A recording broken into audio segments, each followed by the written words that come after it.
Praise the Lord. உங்களுக்காக கொடுக்கப்பட்ட இன்றைய வார்த்தை 1 யோவான் 3:22. அவருடைய கற்பனைகளை நாம் கைக்கொண்டு அவருக்கு முன்பாக பிரியமானவைகளை செய்கிறபடியினால் நாம் வேண்டிக் கொள்கிறது எதுவோ அதை அவராலே பெற்றுக்கொள்கிறோம். கர்த்தருக்குள் பிரியமானவர்களே, கர்த்தருடைய கற்பனையால் சகலத்தையும் படைத்திருக்கிறார்.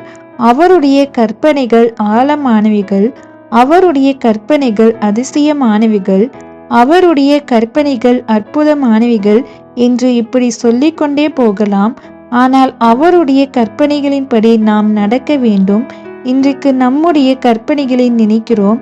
நாம் மருத்துவர் ஆனால் மற்றவர்களுக்கு சேவை செய்வேன், நான் சம்பாதித்து மற்றவர்களுக்கு உதவி செய்வேன் என்று.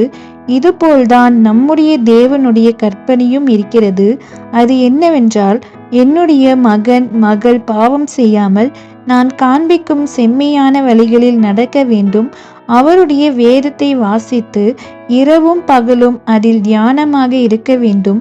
அழிந்து போகிற ஜனங்களுடைய ஆத்துமாவை மீட்க ஜெபிக்க வேண்டும் என்பதே அவருடைய கற்பனையாக இருக்கிறது. அவருடைய கற்பனைகளின்படி நாம் செய்தோமானால், நாம் எதை கேட்டாலும் அவர் நமக்கு செவி கொடுக்கிறார் என்று நாம் அறிந்திருந்தோமானால், அவரிடத்தில் நாம் கேட்டவைகளை பெற்றுக்கொள்வோம். அவருடைய கற்பனைகளை நாம் கைக்கொண்டு அவருக்கு முன்பாக பிரியமானவைகளை செய்ய வேண்டும்.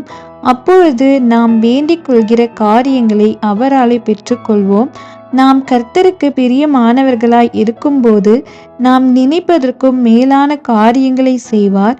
தேவனுடைய கற்பனைகளில் நடக்கிற நமக்கு ஒரு குறைவில்லாமல் தம்முடைய செவ்வையான வழிகளில் நடத்துவார்.